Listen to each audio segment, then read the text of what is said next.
Sa Misay.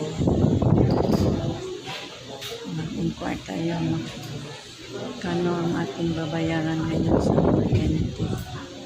Inquire tayo sa Visayan Electric Company.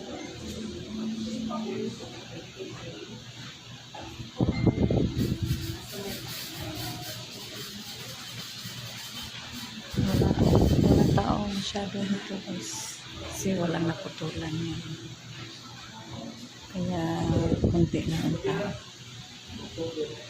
Tatlo lang kami, tatlo.